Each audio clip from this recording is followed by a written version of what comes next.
Welcome, everyone. My name is Amanda Henley. I'm with Planet Mainframe, but I am your co-host today for this virtual user group for CICS. I'm excited to have you here. We're going to have a great session. And as always, before we get started, we've got a little bit of an agenda. So quick introduction for the virtual user groups. If you're new, we meet every other month on this Tuesday. So plan to join us again in January for our next session, which we'll talk about at the end of this session.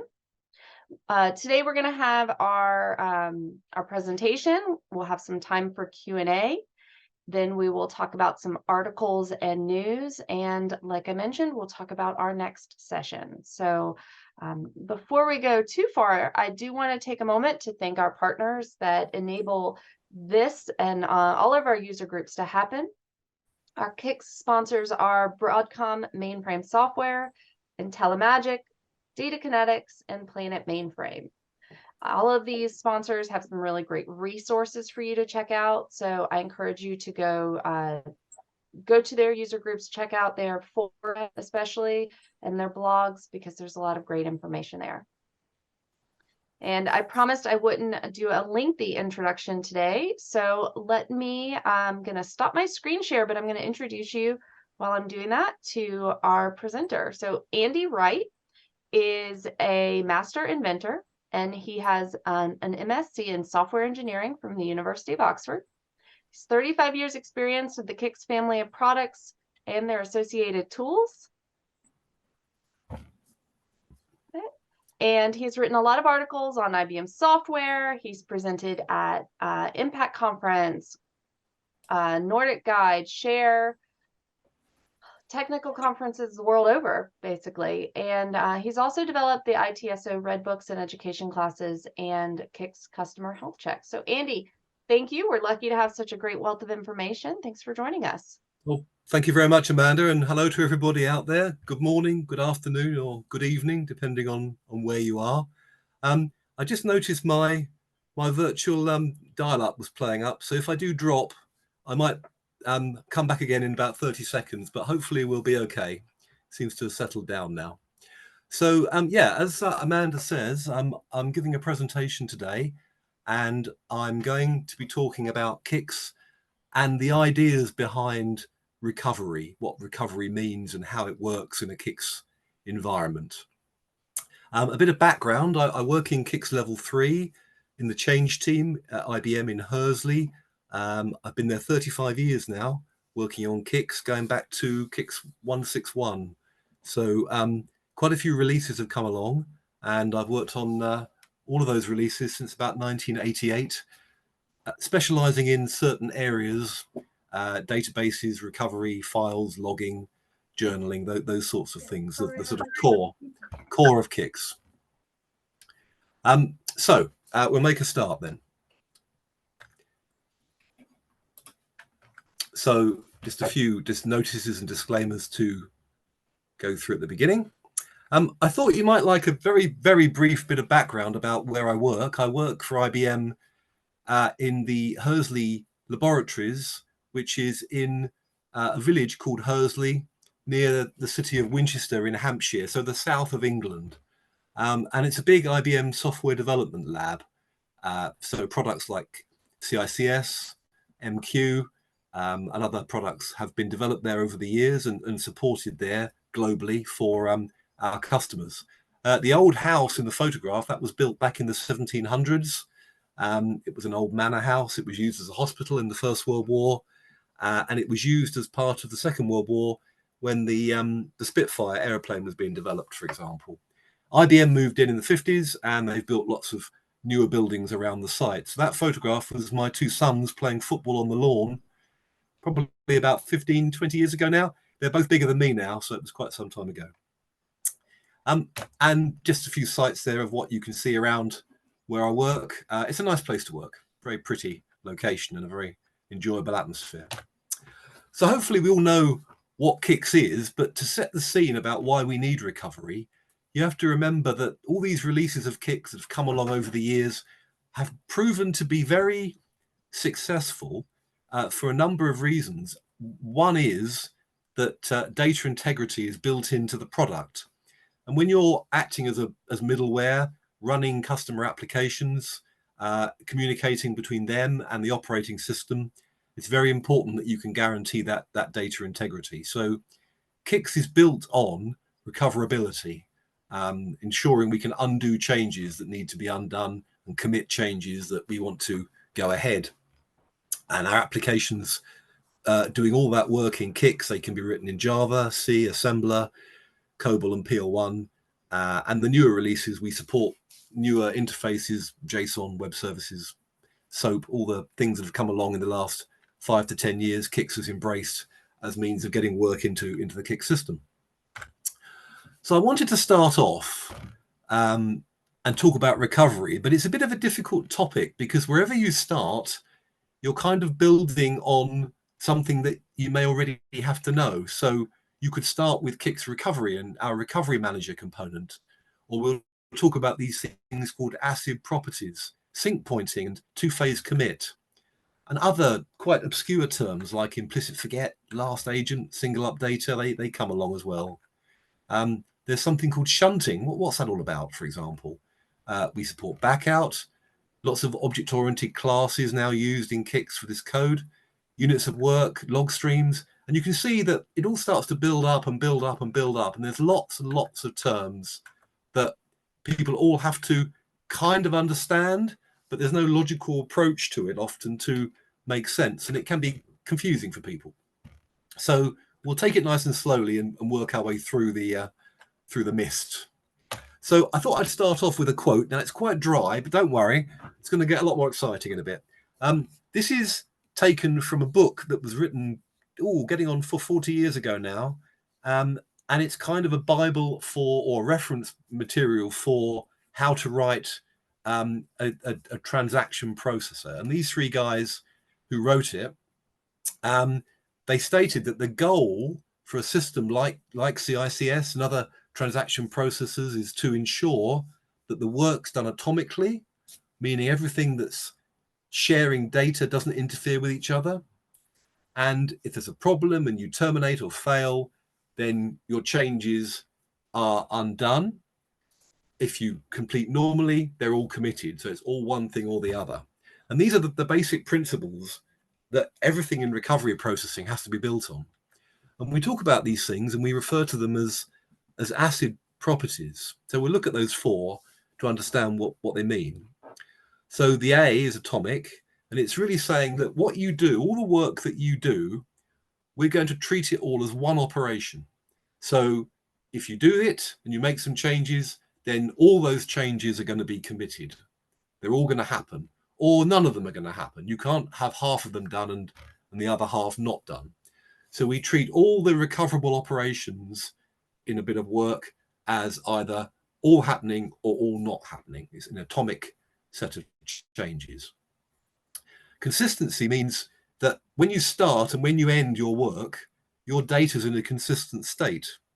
So if you think about moving money between banking accounts, a checking account or a deposit account, if a certain amount of money comes out of one, it has to go into the other, and everything is nicely consistent at the end. You can't have half the work done over here, but the equivalent work not done over there. Everything is a consistent view when you've ended, much like when you started. Isolation, very important. What we're saying is while you're doing those changes that you want to commit, all those recoverable operations to different resources, well, we don't want anyone else to see them. If you're updating a database or a file with information that might end up being backed out, then until you've committed it, we don't want anyone else to be able to see those proposed changes because they're in flight, they're uncommitted, they're work that we don't guarantee to be necessarily valid. So we want that invisibility for intermediate operations that our transactions do. And then there's durable, and that really means that if you complete, then if you restart your system, system information is preserved. So this data that we change is persistent. If you update a file or a database, those changes will survive across a system, even if the system fails, for example. And that's what the ACID properties are. And transaction processors have to build on those to be able to support data integrity. So then people say, well, that's all very interesting, but what is a transaction? And this is where it starts to get complicated, because in the industry, the word transaction has a special meaning. It means this recoverable set of changes that you're making. So you might update a file, you might update a database, you might insert something into a hierarchical tree, you might read some stuff off a queue. And all those recoverable changes are all grouped together as something called a transaction. And that's what's being performed by a transaction processor. And like I say, transaction processors have to meet these ACID requirements. So all that work is being committed, or all that work is being backed out. And in the industry, and in that book that I mentioned at the beginning, these groups of work, well, that's known as a transaction. But we don't call them transactions in CICS, we call them units of work, which has caused confusion over the years, but there's a reason for that. So in our language, in CICS, a group of recoverable changes is known as a unit of work. Other products sometimes refer to them as units of recovery. I think WebSphere does that, for example. So if that's what a unit of work is, what's a transaction in CICS? Well, in CICS, it's just the environment for your applications that are performing the work. You run a transaction, and that transaction does various executions of programs and drives business logic. And these transactions in CICS, they could have one unit of work, or they could have several. So a transaction is a higher level thing in a CICS environment. It's not the same as a unit of work. Very important to remember that. And in CICS, the transaction manager component handles transactions, and the recovery manager component handles units of work and recovery. Just to confuse things even more, you also get people referring to tasks in CICS. Tasks and transactions often get used interchangeably. And for the purposes of our talk today, that's absolutely fine. A task is a similar thing. It's a collection of work being done in an application environment. Tasks and transactions effectively are the same thing from a user's point of view. So these units of work then that happen in CICS, they contain all those recoverable operations that a task wants to perform in CICS as one logical set of work. So you might want to update some vSAM files, for example, or update some databases, DB2 or other sequential databases. You might read data off queues, MQ, temporary storage inside CICS, or transient data. You might be using IMS and DL1. Lots of different resources can be defined as being recoverable in CICS. And if you change them or update them as part of your program, they're all part of the unit of work. And at the end, you want to commit those changes when your program's done what it needs to do. Maybe it's handled moving of data around between bank accounts, like I said before, or committed a purchase on the internet, or other things that CICS is used for to process transactions. So when a task wants to commit those changes, it's got two choices. It can just end and give control back to CICS and go away. And when it does that, when we leave the application for the final time, there's what we call an implicit end of task sync point, a commit that happens almost like a safety net at the end of your transaction finishing. But you might want to divide your transaction up into multiple units of work. It's not uncommon, customers do that. And you can commit work as you go along by issuing an exec CICS sync point command, very simple piece of API, and it tells CICS to commit all the work that unit of work has done so far and kick off a new unit of work to carry on where the previous one finished. So you have a choice of implicitly committing your work when the task ends, or explicitly committing it during the course of the programs by issuing your exec CICS sync point commands. So let's have a stroll through a unit of work then. And let's think about this from a time point of view. So that's the past and that's the future. And you could imagine that you initiate some work in your CICS region. Now that could be work entered from a terminal, an old green screen terminal, for example, or work coming in off the web. could be work initiated from a web service. It could be work coming in from an MQ trigger. It doesn't really matter. Some work has come into your CICS region, and we've started a transaction to provide the environment to do that work in. And so as part of the transaction, we'll create a unit of work, and that will live as part of the transaction through until the task ends or you issue a sync point command. Now, this task, this could be running a program that could do anything. It could do updates to files, databases, it could invoke other programs. Some things it could do are not recoverable. They're just ordinary work happening in the system. Some of them are recoverable. You could have files defined to CICS as recoverable, like I say, or databases or queues. And so things that you do in the application are part of the unit of work that need to be committed at recovery time. And so eventually you get to an exec CICS sync point command. Now it sounds like a nice simple thing, a nice straightforward, easy command, but it's actually a huge piece of work inside CICS to prepare everything that you've done and then hopefully commit everything that you've done as well. And if you think about the events up to that point, we say everything from the beginning of the unit of work to when you issue that sync point, you're in flight. That means you're running, you're making your changes, but you haven't got as far as wanting to commit them yet. When you enter the sync point, we use this method, which is known in the industry as two-phase commit. And there are two phases. The first one is the preparation of what you've done to make sure that everything's okay to go ahead and commit it. And then hopefully it is. And then the second phase is the commit phase, when everything is set in stone. And once that's done and the sync point ends, then all that work is committed.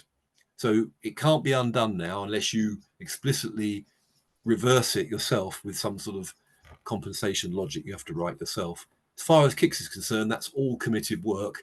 So remember the isolation tenet of ACID properties, that's saying no one can see that work until it's committed. Well, once you've committed it, other people can see it. They can see what you wrote to that file that was recoverable, for example. So I like to compare a sync point with a wedding, because I think that's quite a useful analogy. And my son's getting married soon, so it's quite close to my heart at the moment. So you can kind of compare it with a wedding. It does break down a bit, but we'll go with it and we'll see how we go. So when you get together, that's like the task starting and the unit of work beginning. And you spend some time together. Well, okay, that's the unit of work doing those recoverable operations that your program wants to update files with, or change databases, or read queues.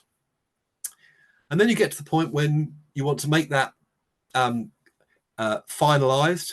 So in the marriage case, you make the decision you're going to get married. Well, you issue that exec CICS sync point command that we mentioned, and we enter that sync point processing in CICS. Now, there are two phases to a sync point, the prepare phase and the commit phase. And in the prepare phase, all the work inside CICS is checking it can go ahead and be committed. Well, that's like in a wedding when someone could stand up and object to the wedding going ahead or not. And assuming that no one does object, then the wedding goes ahead, you write the details in the book, and you go ahead and you go through the marriage. And in a sync point, you log the fact that you're going ahead and committing. That's done for you by CICS. And then all those recoverable changes are committed. They're set in stone in the phase 2 of sync point. Or there could be a problem. Someone may have put their hand up at the back of the wedding and objected, or some other problems come to light. And in a sync point, that's a bit like part of the environment, some component within CICS or some other system that you've been using, like IMS or DB2 or WebSphere, has said, I can't commit, there's been a problem, in which case we have to back out. So we log the fact we're backing out, and then we back it out and undo the work. And again, remember, at the end of that, you're either completely committed or you're completely undone. And the resources are either all updated into a new state, or they're all put back to how they were before your transaction started. So I find that's quite a useful way of understanding the events in a sync point. If you compare it to a wedding, it's quite quite useful. And you can stretch the comparison a bit. So the person who conducts the wedding, don't know who that will be necessarily. Over in the UK, it's normally either a religious person for a wedding, or it could be a civil wedding.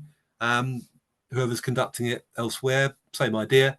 They're doing the officiating of the wedding, and that's the CICS recovery manager component.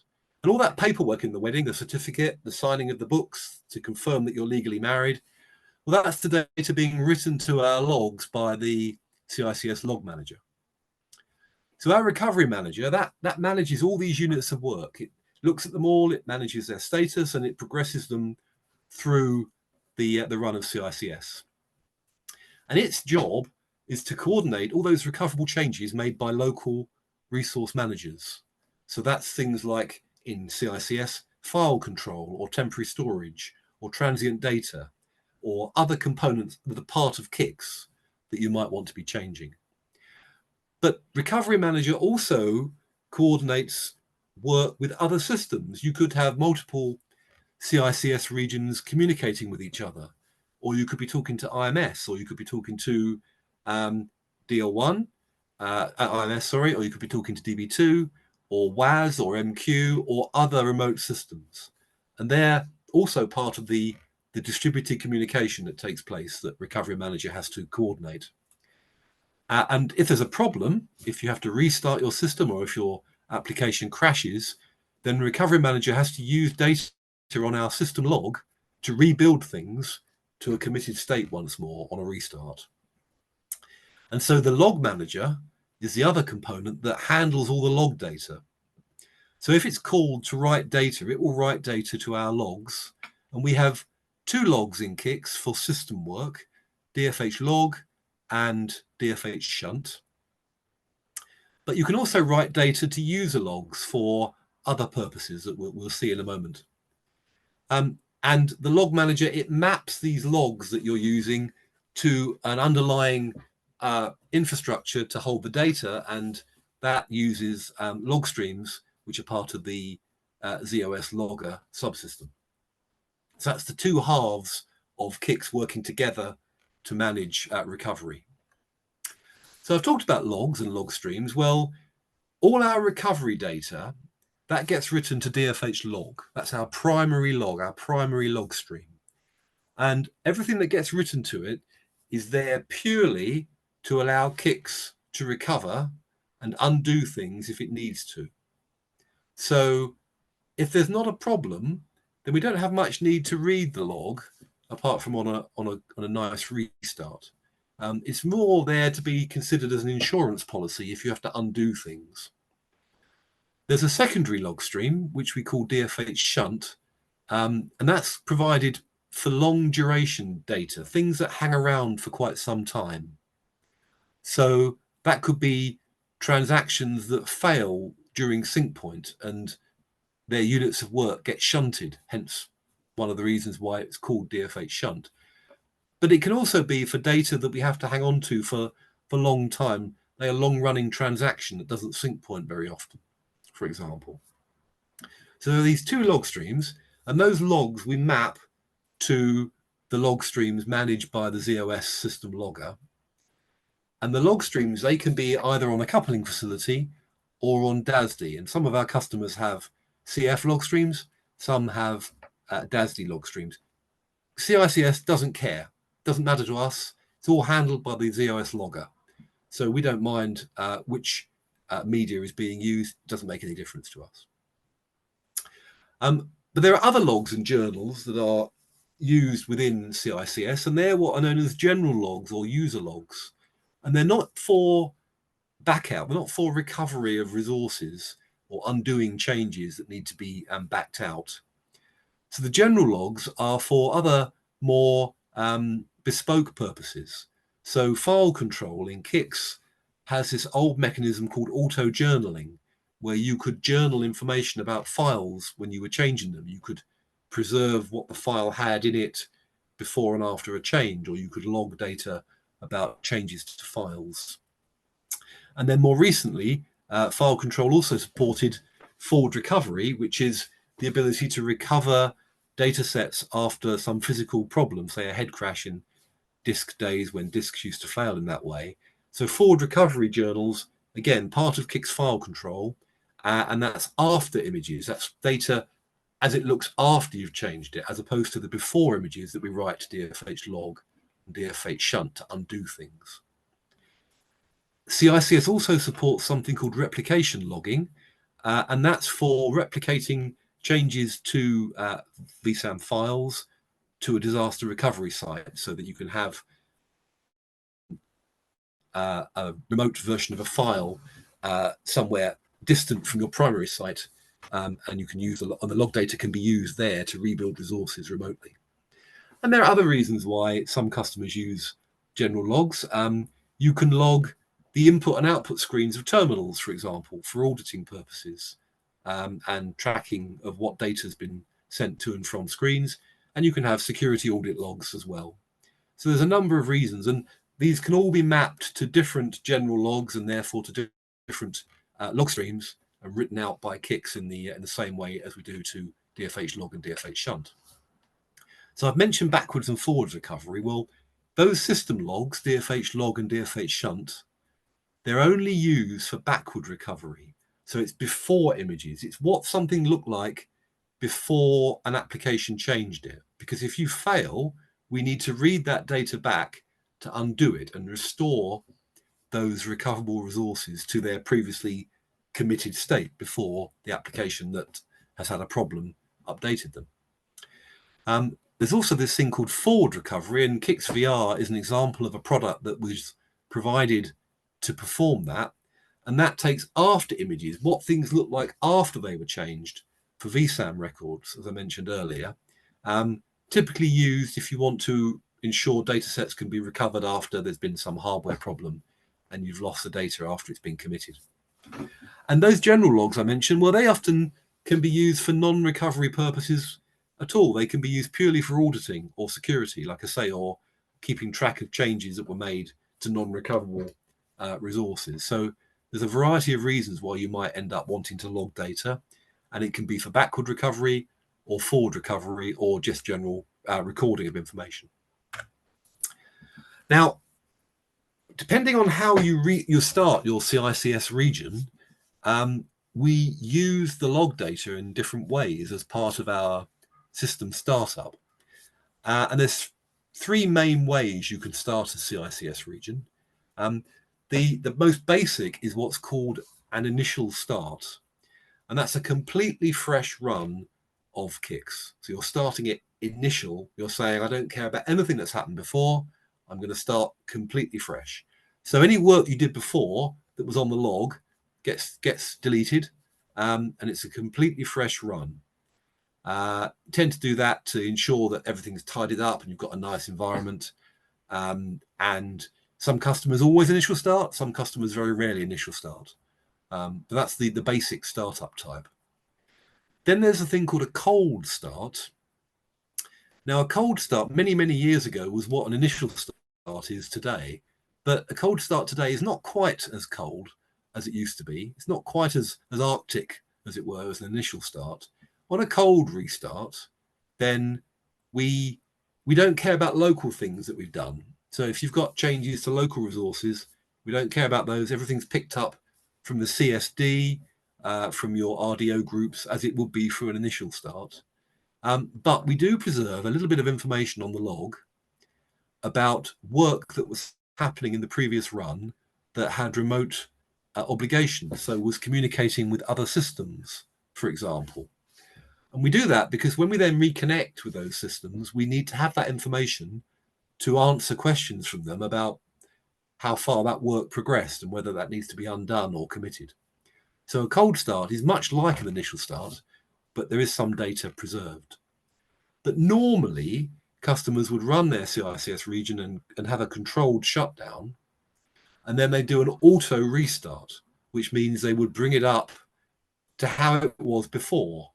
And that's what we will call a warm auto restart. So you shut CICS down in a controlled manner, you auto restart it, we detect it was shut down in a controlled manner, and everything comes up looking like it did before the shutdown. So things that were open are reopened, things that were closed are left closed. Things look as they did before the shutdown. But you could imagine that your CICS region had a failure. There was a power failure, an outage, or some serious logical problem. Maybe something happened that couldn't be recovered, and the region can terminate. And then an auto restart would say, there wasn't a controlled shutdown. I need to do an emergency restart. And that means bringing CICS up, much like a warm restart. But then any work that was being done in the system, all those units of work that we talked about that hadn't got as far as committing, but have made changes to resources, we've got to back them out. So emergency restart will undo anything that was in flight that it finds on the log as part of the restart processing. So all those different types of restart, they all make use of our system log in different ways. Now, the way they do that is by reading data on the log, and we write data to our system log in a block of records. So these are blocks of ZOS logger log data, and we use the ZOS logger to write out blocks of data to the log streams. But within these blocks, we have information about all the units of work that are in the system at the time, and we have their records scattered throughout the blocks in what we call chains of data, and these chains are associated with units of work. So when you have to read the log back, when CICS starts up, if it's an emergency restart, we have to read the log back sequentially, one before the other, to work out where we are. If it's just because the transactions are bended and we go into dynamic transaction back out to undo one task in the region, then the recovery manager can read back just one chain rather than all the chains in the system. So it's much more efficient. And this data on the log is maintained and coordinated between the log manager and recovery manager. So as a user, you don't need to worry about the format of it. It's all handled for you by CICS. So just to give you an idea visually of what I'm talking about, again, we're going from the past on the left to the present, and blocks of log records could have data for multiple different transactions. Each one's got its own unit of work, and each block may or may not contain data for different transactions. It may contain data for the same transaction more than once if it's done several updates, for example, or done work that needs more than one log record. And maintained within the information that we log are pointers, so we can read back a particular transaction's unit of work data if we need to, or we could read back all the system data on the log if we need to. And that's all done automatically for you within CICS recovery processing. So why would we back something out then? Well, I mentioned dynamic transaction back out, and that's saying I want to undo a transaction that's had a problem. And you may have had an abend. You may have issued an abend, or you may have had some abend thrown at you when you're running your task in CICS. Or you may have issued another command, an exec CICS sync point rollback command. And that rollback adverb, it means don't commit everything forward, don't make everything set in stone, undo everything I've done, because you might decide you need to undo work you've done up to this point. So whether it's an abend or whether it's a sync point rollback, then control will get into CICS recovery, and our recovery manager will call the log manager and it will read back that UOW's log data. And then remember that we're getting data off DFH log and potentially DFH shunt, and that's all before images. It's all information to undo things. It's the insurance policy to undo work.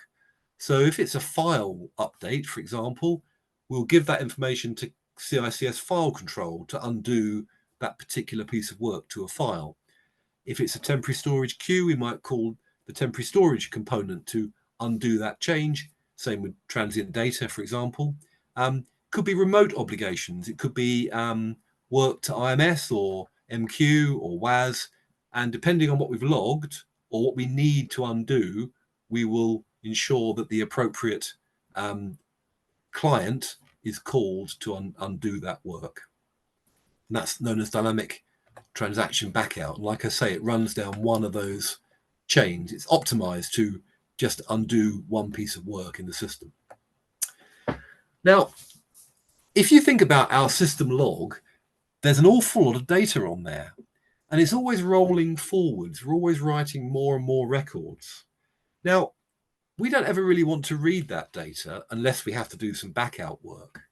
And if everything's working well, we don't need to read it. And those transactions inside CICS, they're going to end. They'll have sync pointed and committed their work. They'll have gone away. And all that log data they wrote is totally irrelevant after that because that work got committed. So if we didn't do anything about it, then the log data will build up on those log streams and they become unmanageable. So periodically, CICS has to tidy up log data on its system logs, DFH log and DFH shunt. And what I mean by that is it has to delete big ranges of data, tranches of data on that log that it knows it's got no interest in anymore. So what I've tried to show here is visually 7 different tasks running in CICS, so 7 units of work, and they've all written some log data to the log stream. And I've drawn them as colored bars on the system. And what you can see is at this particular point, when we look at the log, the oldest data is that data for that yellow set of records. There's nothing in the system that goes back beyond that. So we don't care about any data on the log stream before that point. So periodically, CICS will tell the ZOS logger to throw away a range of log data from the log stream. And we call it trimming the log. It's the history point of the log stream. And it's the oldest chain history point on the log. And so we would call the ZOS logger and it would delete everything up to that dotted red line. And that's done when CICS does an activity key point, which is something that happens periodically in a run of CICS. And we'll look at activity key points a bit later on. But it's a bit of housekeeping and it's an opportunity to do some tidy up work, such as deleting old log data we don't care about anymore. Now, if you imagine time moves on and other transactions have ended and what have you, and another key point comes along, and we get to this point, and at this point, the red, the yellow, the blue, and the orange transactions have all ended because we're now at the point of now in time. And the only 2 transactions that are still in CICS now are the green and the black ones. And so we say, okay, right, so the oldest data we care about is for this black unit of works log data. And now we can trim the log to the new red dotted line position and throw away that data to the left, because we're never going to need to undo work done by the red or the blue or the yellow or the light blue or the orange transactions, because they've all committed at that point in time. So every key point, ideally, we do this and we throw away old log data at the back end of the log streams while we're busy writing new data to the front of the log streams. It's like a moving, like a Mexican wave, if you like, rippling through the log stream. I think Americans call it the wave at sporting stadiums. I don't know. Anyway, kind of moving down the log stream, doing that over time. So we talked about 2-phase commit. And a sync point or a 2-phase commit is driven when applications issue an exec kick sync point command, or the transaction ends, that implicit sync point that I mentioned, or you could issue an exec DLI terminate command, for example. There's other options, but it doesn't really matter. Something's caused CICS to decide it needs to commit the work that's been done by that unit of work. And so we go into that 2-phase commit processing. And it's in 2 halves. The prepare half, you know, anyone objecting to the wedding, and the commit half, you're going ahead and getting married. And within the prepare phase, there are 2 bits that we have to do. We have to we have to ask all the local resources, are you happy to go ahead? Now, these are things like file control inside CICS, or temporary storage, or terminal control, or transient data. And they ought to be ready to go ahead, because if there's been a serious problem up to now, you probably had an bend and you've already been backed out by now. So if you get to sync point, all the local resources should be able to go ahead normally, although they can still fail for some reason or other. But normally they'd be okay. So we'll ask them all if we're all right to go ahead, and they'll all normally say yes. And only then do we ask all the other systems that we're talking to.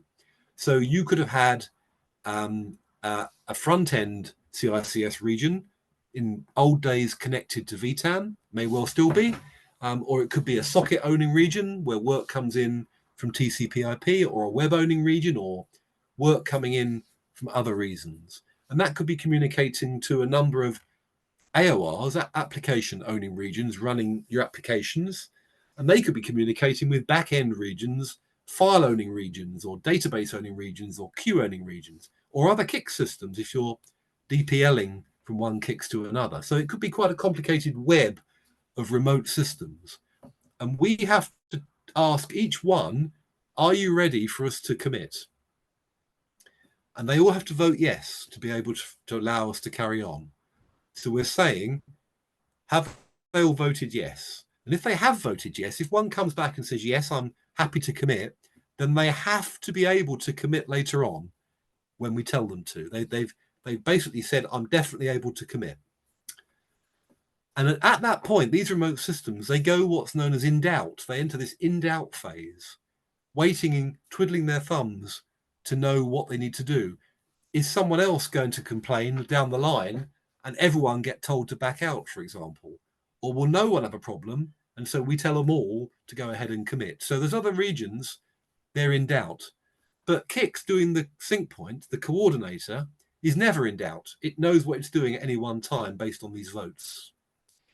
And assuming that all the local systems are happy, the local resources haven't got a problem, all those remote connected regions, other CICS systems, other resource managers like IMS and DB2 and WAS and MQ, assuming that they all vote yes, then we say, right, we're going ahead, and we log the fact on our DFH log that we're committing. And that's the holy grail. That's saying I'm committing. And from that point on, this unit of work has to commit. And then we go into the commit phase, and we go and we call all those remote systems to commit, and then we call the local resources to commit. And that's what happens. That's a two-phase commit.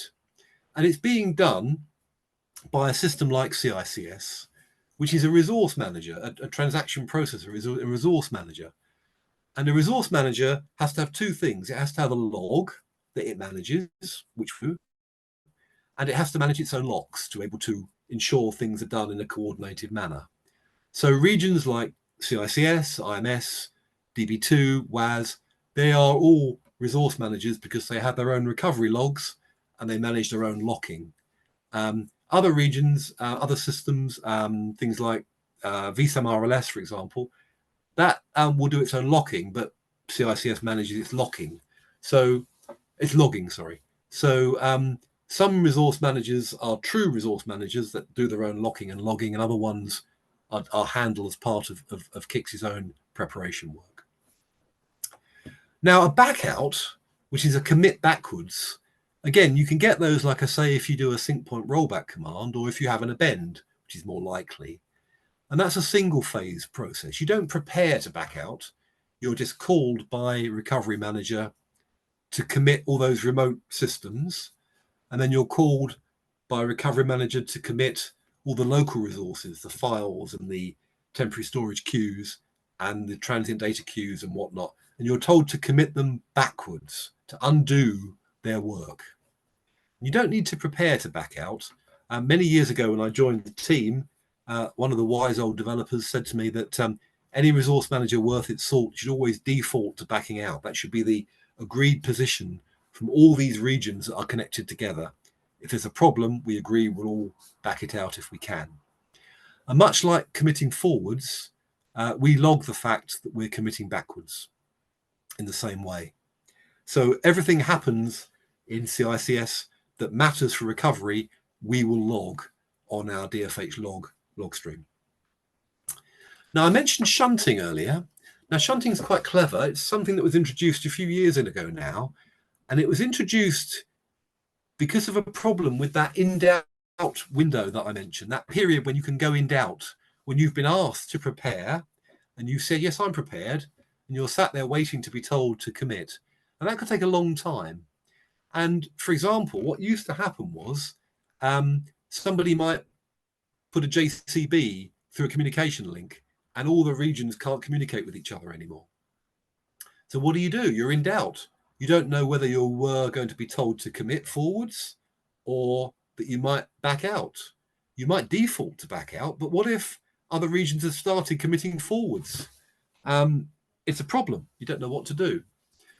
So as part of a big piece of improvement to CICS several years ago, our recovery manager domain was introduced, and that supports the ability to shunt units of work. And if you fail at a key moment, if you're in that in-doubt window when the comms failure happens, or there's some problem when you're committing or backing out, we can say, right, I'll take that unit of work that has a problem and I'll shunt it. I'll put it to one side and I'll wait till whatever caused the problem gets resolved. So someone comes out and splices the fiber optic link together again, or someone restarts the database that you're communicating with, or the machine gets turned on again on a remote site. And when that happens, we can unshunt the unit of work and carry on committing or backing out, or find out which way the in-doubt failure ended and commit or back out. When we shunt, we release all the things that don't matter, like terminals and user programs and your working storage. We append the transaction because none of that really matters anymore. All we need is that unit of work, the log data, and locks on the resources that matter, so no one else can touch them. You can't manipulate data that's been associated with a shunted unit of work. It's locked. It's in a long-term lock until CICS is told it can unshunt and have another go at completing that unit of work. And because shunted data tends to hang around for a longer time than normal transactions that come and go in a fraction of a second, it could be there for seconds or minutes or hours or days potentially. And if we don't move it from DFH log to DFH shunt, that data on DFH log will grow and grow like we saw earlier. So there's special code in Recovery Manager that says, right, this old data, I want it to hang around for a while. I'll move it to DFH shunt, which means it's going to be there for a while. And we can carry on using DFH log optimally for short-term bits of work. Now, unfortunately, although it's named DFH shunt, it's not just for shunted units of work and their log data. It's a bit of a misleading name, but we're kind of stuck with it now. It really means anything that hangs around for a long time. So transactions that don't sync point and update hundreds of thousands of records, for example, they can potentially have their data moved to shunt just because they take a long while to complete, and we don't want them to stop us tidying up DFH log. So if you think about a task running in CICS, well, while it's busy doing its application code, it's in flight. And then normally what happens, it will do a sync point and it will commit, everything works, and the transaction will end. But it could be in flight and it could have an append or be told to do a rollback, and we'll go back out and that will work, and then we'll end. So that's the normal path around the outside of the baseball diamond, if you like. But you could be on a remote system that's been told to prepare and is waiting to be told what to do by the remote coordinator. And so you're in doubt. And while you're in doubt, you're not sure what to do. And normally, because you don't normally get communication failures, after a while, you're told to go ahead and commit, or you're told to back out. And then again, we end. So they're the normal paths. But the paths where you might end up having a problem that needs us to shunt the unit of work are if there's a communication failure while you're in doubt, or if while you're committing or backing out, which don't forget you have to do because you're committed to backing out or committed to committing forwards if you've said you're going to do so. If there's been a failure doing that, we have to shunt the unit of work until that can be resolved and undone as well. Those three bottom circles are the cases when we would take a unit of work and we would shunt it. It all happens automatically. It's all done automatically for you as part of CICS processing. Now, there's a few terms that get mentioned from time to time, and these aren't specific to CICS. They're industry-wide terms to do with two-phase commit. And it's important to understand what they are if you're, for example, discussing a problem on a case with IBM support personnel. You may have an interest in understanding what these things are if it relates to the problem, or if you want to understand what your system's doing from a performance point of view. So we have to tell every remote system to prepare in a sync point, like I said earlier. But we can optimize it a bit. And the last one, the final one, we could just tell it to commit directly. We don't tell it to prepare. It's a direct one-phase commit. And that's what we call the last agent. It's the final one in the collection of remote systems that we deal with in an application. And CICS takes the coordination role it's got and it passes that on to that remote system. And that remote system is now the coordinator. And if it commits, great, it tells us it committed, and we then commit. If it backs out, it tells us, and we back out. And us, the region that did that passed that role on, is now in doubt with respect to this new coordinator. That response that comes back makes us the coordinator again, and then we then do what the other system tells us to do. If it committed, we tell all the other remote systems to commit. If it backed out, we tell all the other remote systems to back out. Now, why would you do that? What's the point of last agent? It sounds overly complicated. Well, if you didn't do it, you'd tell everyone to prepare. They'd all say they're prepared. You'd log it, and then you tell everyone to commit. And that's not an efficient use of network communications. You don't need to do that in the last connection case, which is why we have this optimization of last agent. And you could have daisy chained regions where CICS1 calls CICS2, which calls CICS3, and that coordination role, the coordination hat, can get passed all the way along the daisy chain. So that's quite common, and you see last agent used often in two-phase commit implementations. There's something called single updater, which you may have heard of as well. And this is a very optimized form of last agent. And that's saying, I'm going to make you the last agent. I'm going to give you the coordination role. Oh, and by the way, I've done nothing recoverable here at all. There's been no logging here. I don't really care whether you commit. I don't really care whether you back out. It doesn't matter to me because I've got nothing to do. I'll just make a note of what you did. So that means that we're not in doubt. We're not in doubt with what the new coordinator decides to do. We don't care one way or the other. So CICS supports single updater, and we can optimize sync points even more than a last agent optimization if we decide that we can do that, depending on who we're talking to and what's been done in the CICS region. And something else you might hear about is implicit forget. And this is another optimization, because when we tell everyone to commit, we send a flow to commit, and they could all come back and say, yes, I've committed, yes, I've committed, yes, I've committed. And then we could throw our unit of work away. But that's could be slow. It could delay things, and there's more flows than we need. So we don't always do that. So for some of our connections, MRO, for example, with IRC to remote fixes on the same LPAR, then we use this implicit forget mechanism, and we retain the unit of work, but we decouple from the comms layer. So that session to that remote system could get reused. And we just hang on to the unit of work in the background, and suddenly that session will get used again by some more work. And when it does, and we find out about it, we go, well, I know an earlier unit of work was using that, and I was waiting to hear back that it committed when I told it to, and someone else is using it now, so it must have done it, must have successfully committed, so I can now forget it. Now, this can cause some interesting diagnostic side effects. If you've got an environment, say you've got a market open on a Monday morning, and that's the busiest time for your CICS regions, and then the work dies down and you don't get another peak of work until the next Monday, then when the peak is happening, there could be a session which doesn't get reused for a week, potentially. And all that means is that we have to hang on to that unit of work internally until we hear back when that session gets reused. it doesn't matter. It's not a recovery issue. It's not a data integrity issue. It just means there's some state within CICS that it hangs around until we hear back when that session gets reused, which, like I say, could be very quickly or it could be some time.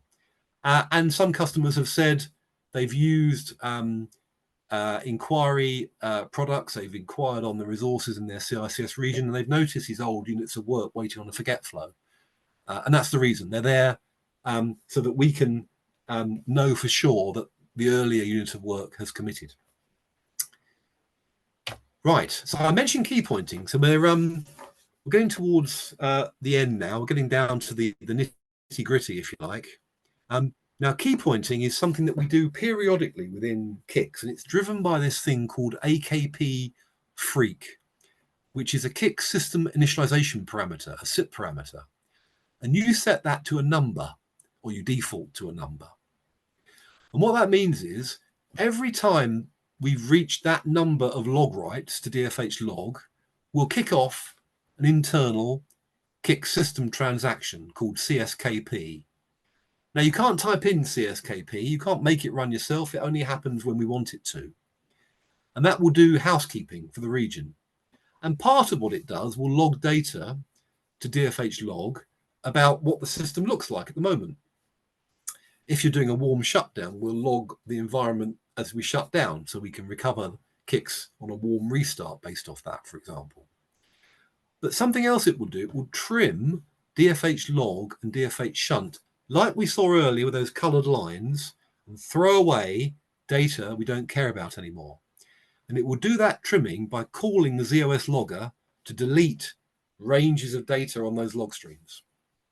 Now, this is important because if you're not key pointing properly, or if they're not successfully trimming those log streams, you can enter performance problems, or you can have other issues building up in your region. So it's important to be aware of these key points and what they're doing. And the important messages to look out for in the job log and the message user data, you've got DFH RMO205, which is saying you've done a key point. That's every time we do one of these CSKP transactions, you'll see that. So depending on how often you see those, that's how often CICS is having the chance to do housekeeping.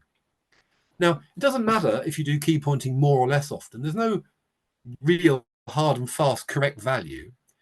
But the important thing to be aware of is that if you key point more often, we're trimming the log more often, but you're using up more resources to run these transactions more often. Whereas if you key point less often, we trim the log less frequently, but you've got less CPU being used because you've got less CSKP tasks being attached to the system. And that can take a bit longer to read the log back on a restart. So there's trade-offs depending on what you set your AKP freak value to. But when it runs, if we can delete log data, you'll get this LGO743 message saying, yeah, I could trim DFH log, or I could trim DFH shunt. And that's good. So if every key point, which is a DFH RM0205 message, is followed by a DFH LGO743, that means it's successfully able to trim the log. Sometimes we can't trim the log. So if you've got work in the system that's not ending and these key points are coming along, it could be a long-running transaction doing batch style work, hundreds of thousands of updates to files or databases, which is not ideal, not what CICS's programming model is intended for, but people do it. They might port batch work into CICS, for example. And until that work completes, we can't trim the log because the unit of work is still there. Its log chain is still there. We might need it to do a backout. So you might see a number of RMO205s without an LGO743. But what we do is we tell you that we couldn't trim the log for DFH log by putting out these LGO760 messages. And a few of those doesn't matter. But if you get 1, 2, 3, 4, 5, and this number is going up and up and up, the trim num in the insert of the message, and it's never going away, but always unable to trim the log, that typically means there's something in your system that shouldn't be there. Could be something that's looping, for example, and not ending, or it could be some huge piece of work, like I say, some batch work that maybe is not optimized to run in the region. So these are important messages to be aware of. Look out for those, and look out for multiple repeated LGO 760s on key points, because we haven't been able to trim the log properly. Now, that log trimming is done because we want to tidy up unwanted log data, and we do it by calling the ZOS logger subsystem to delete those ranges off DFH log and DFH shunt. Now, these deletes, they're logical deletes. They're not actually deleting the data off the log stream. They're telling the logger we don't care about that data anymore. But the logger itself has got its own housekeeping. And when you define a log stream, you define a number of parameters to it. Two of them are the high offload and the low offload percentage parameters. And these are telling the ZOS logger to do housekeeping work. So this is nothing to do with CICS now. This is all down at the ZOS logger. So when the log stream builds up and reaches that high offload percentage, say it's 85% of the log stream is full, for example, then the ZOS logger will kick off housekeeping for it to tidy things up. And then it will start physically deleting those log blocks that we've told it to logically delete and throwing them away. And it will do that until one of two things happens. You get down to the low offload percentage, which is great. You've done what you need to do. You've tidied it up and everything's fine. Or you get down to a point above the low offload load percentage and you still have data that we can't throw away in the logger because we haven't told it to delete it logically. So then the ZOS logger will do offload IO, and it will move that data from its primary storage to secondary storage, which is offload datasets, offload DASD. So all this offload housekeeping in the logger is a good thing. It's what the logger wants to do to tidy up periodically. But what it wants to do is to tidy up by physically deleting logically deleted log data down to low offload. So that's its objective. And if it can't do that, if it has to do this offloading to DASD, then you've got IO to write that data out to DASD, and that's not so good. So much like you can have experts who tune CICS regions for performance, the ZOS logger can be tuned for performance, and your log streams can be defined to perform better or to ensure that offloading is more optimally handled, depending on these parameters like high offload and low offload. And you can look at the SMF88 data that the ZOS logger generates, and much like you can look at CICS SMF110 log data to see SMF data to see how CICS is performing, you can do a similar thing with the SMF88 ZOS logger log data. So important message then, check for those messages. Are we not key pointing often enough? Because that could stop us from reaching low offload. Or are we not trimming because, say, something's looping in your region? So we're not able to trim the log, logically delete log blocks, which means that the ZOS logger can't physically delete them when it gets to high offload. These are all things to look for if there's an issue with the performance of the logger. So I mentioned the ZOS logger. Well, it's a separate address space. So if you think about your LPAR running ZOS work, you might have a number of CICS regions running as their address spaces in MBS, so CICS A and CICS B, and within them they've got the log domain, the log manager component that I mentioned, and that's where we in CICS call the ZOS logger, and the ZOS logger is known as IXG log R. That's its subsystem name, and there's one of those running per LPAR. Now, there's a number of things that you have to do when you set up the ZOS logger, because you want to store your data, and the data could be stored on a coupling facility, which is an optimized piece of accessible, read-writable, fast access memory. So the logger needs to know how to deal with data on log streams on the coupling facility, and you have these coupled dataset entries for the log R component, which give the information to MVS about the attributes of the log streams that the ZOS logger is going to use. And as well as these log streams, there are things called staging datasets where data can be held by the logger, and there can be offload datasets, those secondary datasets, And there can be tertiary storage onto emulated tape, I believe it is. So you've got primary in the coupling facility and the staging data sets, primary storage in the logger. You've got secondary storage on offload data sets, and you've got tertiary storage as well. And the log component, the ZOS logger, can use one of two destinations. We mentioned this earlier. It can use a coupling facility, or it can use DASD-only logging. So let's think about the coupling facility for a minute.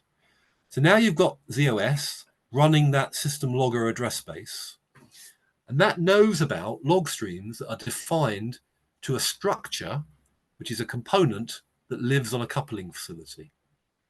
And those log streams can hold data, and this is primary storage for the log data in those log streams on the coupling facility.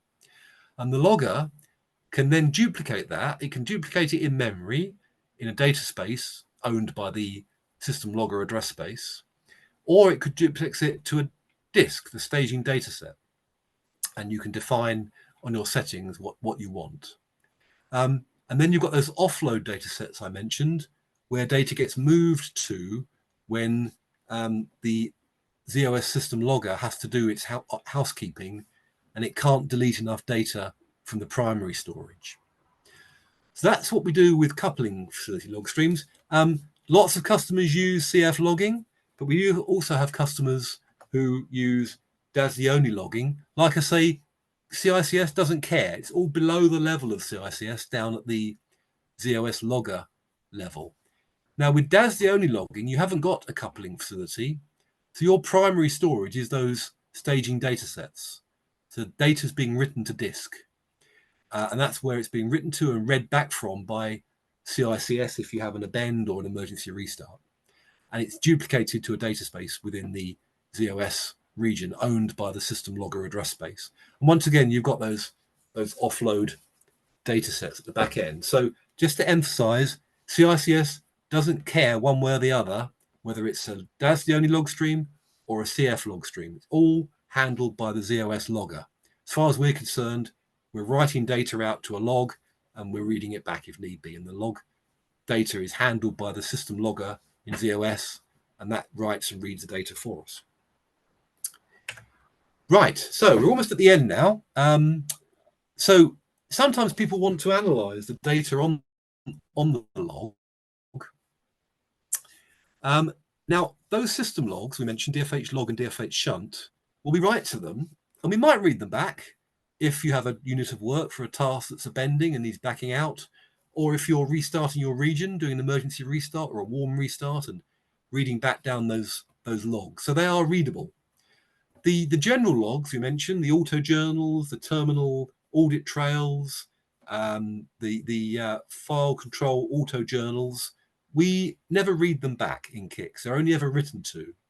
So once we've written them out to the logger, we don't really care about the logger holding it in a fast access place for reading if need be. It can be moved off to secondary storage and vanish off down the stream of offload data sets, because general logs tend to be read back by offline utilities at some point in the future, not necessarily while CICS is running. Could be weeks or months later, for example, when an audit log is referenced. So we don't really need to read them back quickly, and they're never read back within CICS. Now, there are a number of utilities out there that will let you read log streams, and CICS provides one called DFH JUP. It's been around a very long time. And DFH JUP, you can point it at a log stream and you can print off the data on it, or you can copy log data to disk if you want to create some backups onto DASD data sets instead of the log stream, for example. It's a very powerful utility, DFH JUP. There's lots of information about it in the CICS documentation. Now, some customers still have old log data on their general logs that's in an old style format. And this goes back many, many years now when CICS wrote data in a different way. Now, we don't really ever read it back. We don't need that for our system log, but it's possible there are some old programs, old utilities out there, batch programs that still need the data presented to them in the old format. And so DFH JUP gives you an option. If you tell it you want to be compatible with the old CICS 4.1 format, then we'll give you back the data for your general logs in that form, and then the old programs are able to refer to it as usual. So I think we've come to the end, and I think we've got the Q&A foil. So I'm going to stop sharing now, and then we'll see if anyone has any questions. I'll happily take any that anyone's got. So let me stop sharing. Thanks, So Andy. there we go. Right. So if anyone has any questions, I'll happily take any. If anything's come through, Amanda, that people might like me to answer, I'll happily do so. So you're welcome to drop them in the chat, or if we have anyone on the call that wants to raise their hand and voice them, we can do that as well. But I have a first question for you. Roughly what percentage of customers' CICS resources are defined as recoverable as opposed to non-recoverable? Okay, well, that's good. Quite a few resources are not recoverable because you don't always need to be recoverable. So in my experience, often you get a mixture. It could be 50-50 in some sites for non-recoverable data, and information that really matters, that you care about being undone or backed out, you would define as recoverable. So it can vary between any real percentage, but 50-50 is not uncommon at all in my experience. And tied to that, before we get to this next one, why would you have non-recoverable resources? Okay, well, you might have read-only files, for example, that are only ever read by your CICS applications. So if you're never going to change the data in that file in vSAN, then you don't need to log anything because you're only ever reading them. You're only ever looking at information and getting it back. It's never going to change. So there's no point defining things as recoverable if you don't need to. Another region could be a test region, for example. When you don't really care about recovery, you're just proving that everything executes correctly. Or it could be files, I suppose, that get scratched and redefined every day that aren't that important, that don't really matter if anything goes wrong within one day because you're going to start with a clean version again the following day. Again, probably in a test environment. Great, thank you. Got a question in the chat. What is a good high offload and low offload value combination? Okay, well, it depends. For DFH log, I think we recommend something like 85% for high, because you want to get up near the top of the log stream, but still have a bit left over for new work to be put into while the ZOS logger is throwing away all those old records I mentioned. So high offload for DFH log will be about 85%. Low offload, I think it ranges between 40 and 60 as a recommendation. And you would tend to tune that depending on looking at that SMF88 data I mentioned, seeing how much the ZOS logger is having to do offloads, and then tuning it accordingly. Now, for DFH shunt, I think we recommend similar values. But if you think about general logs, which I mentioned, we never read them. They're only ever written to within a CICS run. So the only point of trying to optimize storage in the logger is if you want to keep data in primary storage so you can read it quickly. And that will be if you're bending a task and want to back it out quickly. If it's just audit log information that won't get read back, or maybe never, or perhaps backed up in a few days or weeks' time, then we don't really care. So when they hit high offload, they could offload all the way down to zero, because there's no point keeping any data in the primary structure. It could all be moved out to disk, and then the primary storage made available again. So it does depend very much on what the log streams are used for. But there is good guidance on all of that in the CICS documentation on logging and recovery. Right. Were there any more questions in the chat, Amanda? Sorry, I was muted. There are. So there is a follow-up to that. How do we handle DFHLG0777? Okay. Right. That's a message. I haven't mentioned it in the presentation. It's issued when we're doing work in CICS, and we have to call the log manager, and the log manager calls the ZOS logger, and the ZOS logger says, there's a temporary problem, temporary situation that I need to sort out. And so we report it with a message in CICS. And what we would normally do is automatically wait and retry the request. And normally it gets sorted out very quickly. So it could be if you're opening a file, for example, and the file has a forward recovery log stream or a journal associated with it, and that log has to be opened as part of the file open. And it could take a little while for the logger to open that log stream. Because if you think about the system logs, log and shunt, that's all done for you during CICS startup. They're always ready to go when applications run. But there can be events within CICS where there could be a temporary glitch where it can take time, and we will automatically wait and retry.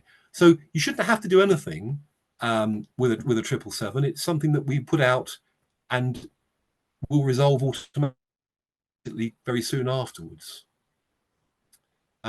Okay, another question. I guess I can have a look at We the chat do. myself. So Ed says, you touched upon an age-old question to cold start or not.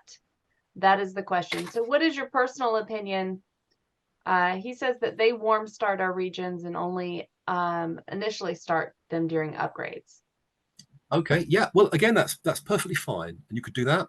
And when you warm start, your region will come up and look just like it did when you shut down, and that's absolutely fine. So we will recover all the resources, the files and the terminals and the queues and everything that we've defined within CICS. We recover them from our catalog, which we write to and we read from when you restart a region in a controlled way. We're not getting them back off the CSD. The CSD is used on a cold start when you install resources or an initial start. So it's absolutely fine to do what you're doing, but some things will be tidied up if you do a cold start or obviously an initial start. You'll reinstall things off the CSD. There'll be a few bits and pieces inside that we will tidy up. Some use of storage could be optimized. So if you don't need to do a cold start, you don't have to do a cold start. What you're doing is absolutely fine. And there's no right and wrong answer to answer your question. But I know some customers who often cold start or cold start once a week, or some customers always cold start just to have a clean or a reinstalled environment from the CSD. What you're doing is absolutely fine, though. I can see another question from Daniela. What about activity key points?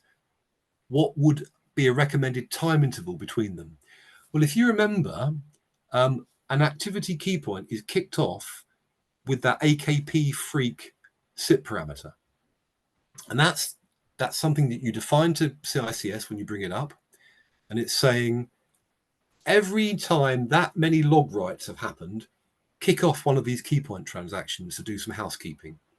So if AKP freak is a big number, you have to have more log writes before you kick off a key point. If it's a small number, you have less. I think the default, I remember, I think it's 1,000, but you can change it up or down depending on what you want. Now, does it matter? It doesn't matter because it doesn't affect data integrity at all.